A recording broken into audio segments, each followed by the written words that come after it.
Bab menyatakan elok mustahab kepada sesiapa yang dilihat bersunyi-sunyian dengan seseorang perempuan, padahal perempuan itu adalah isterinya ataupun mahramnya. Dia berkata bahawa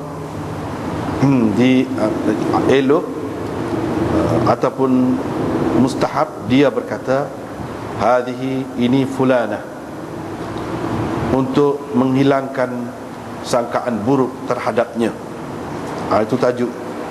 Lepas tu hadis hak mula-mulanya, wa bihi qala hadatsana Abdullah bin Maslamah bin Qanab qala hadatsana Hammad bin Salamah an Thabit al-Bunani an Anas anna an-nabiy sallallahu alaihi wasallam kana ma'a ihda nisaihi famarra bihi rajulun. Situ. Baru ni sebenarnya hadis ni kita sudah baca dah. Dengan sebab itu tak perlu dah diulangi membacanya. Hanya kita tengok makna dia, dan terjemahan pun sudah bagi dah baru ni. Pernah Nabi SAW bersama dengan salah seorang isterinya. Tiba-tiba lalu seorang lelaki di hadapannya. Fada'ahu, Nabi SAW memanggil orang itu. Orang itu pun datang. Beliau terus berkata, hai fulan, ini adalah isteri saya fulana. Faqala ya Rasulullah, orang itu berkata, wahai Rasulullah,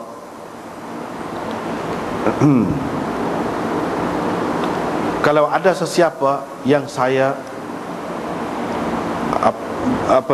menaruh sangkaan tidak baik terhadapnya, maka tidaklah aku bersangka buruk pula terhadapmu. Kalaupun ada orang lain, aku nak suka begitu, tapi kepadamu tidaklah. Rasulullah sallallahu alaihi wasallam bersabda, sesungguhnya syaitan itu berlari di dalam diri manusia seperti berlarinya darah. Itulah.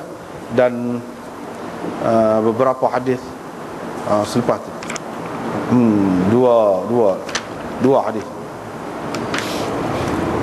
Terjemahannya sudah kita baca baru ni. Dan boleh kita tengok, itu riwayat yang pertama. Riwayat yang kedua, maksud dianya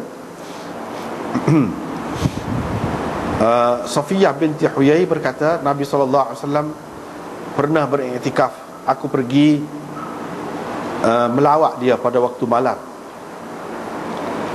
Saya pun bercakap-cakaplah dengan dia. Lepas tu saya bangun untuk balik. Dia pun bangun juga bersama saya untuk melepaskan saya, menghantar saya. Rumahnya, yakni rumah Safiyah itu, di rumah Usamah bin Zaid, yakni kemudian harinya jadi rumah Usamah bin Zaid. Famarra rajulan minal ansar, maka lalu dua orang lelaki Ansar. Dua orang. Bila mereka nampak Nabi SAW, cepat-cepatlah mereka lalu pergi. Nabi SAW kata, tunggu, nanti dulu. Sesungguhnya ini adalah Safiyah binti Huyai. Mereka berdua terus berkata, subhanallah, wahai Rasulullah, yakni kami tidak ada mempunyai sangkaan yang tidak baik terhadapmu.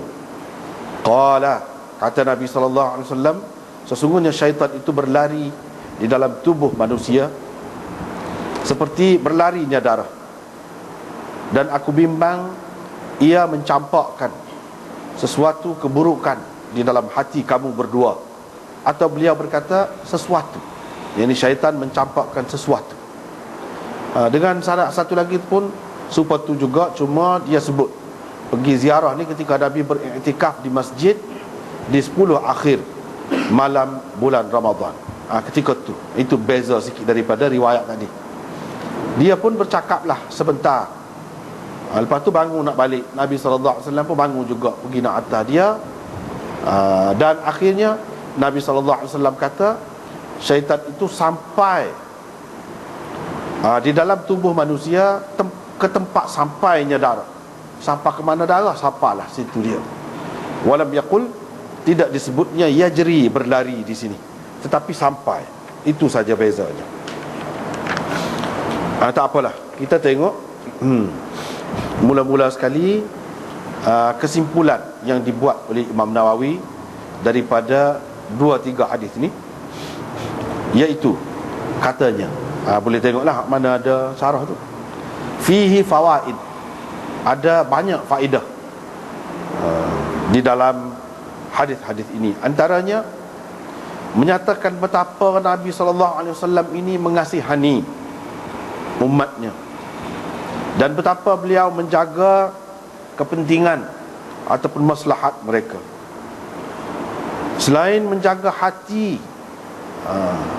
dan zahir mereka,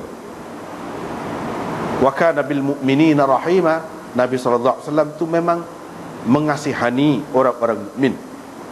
Beliau takut syaitan akan mencampakkan sesuatu ke dalam hati mereka berdua, maka binasalah mereka berdua kerananya. Kerana sangkaan buruk terhadap para nabi itu adalah suatu kekufuran bil ijma', dengan ijma' ulama. Dan melakukan menyangka ataupun fikir para nabi itu melakukan dosa besar, itu pun tidak harus juga. Tidak harus juga.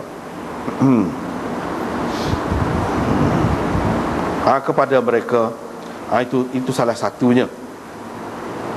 Di dalam hadis ini juga ada mengandungi pengajaran, iaitu orang yang bersangka begini terhadap Nabi SAW jadi kafir. Jadi kafir. Yang ketiga, di dalam hadis ini juga ada pengajaran harus seseorang isteri pergi menziarahi suaminya yang sedang beriktikaf, sama ada pada waktu malam atau siang, dan itu tidak menjejaskan iktikafnya, tetapi makruh lama-lama bercakap dan menikmati percakapannya, yang ini satu sama lain itu, li'alla yakuna dhari'atan ila al-wiqa', supaya ia tidak menjadi punca kepada berlakunya persetubuhan ataupun perciuman dan seumpamanya di situ yang membatalkan iktikaf. Yang membatalkan iktikaf. Yang keempatnya, elok menjaga diri daripada terdedah kepada sangkaan buruk orang, dan mencari jalan selamat ataupun menyatakan alasan yang betul kepada sesiapa yang dirasakan telah bersangka buruk.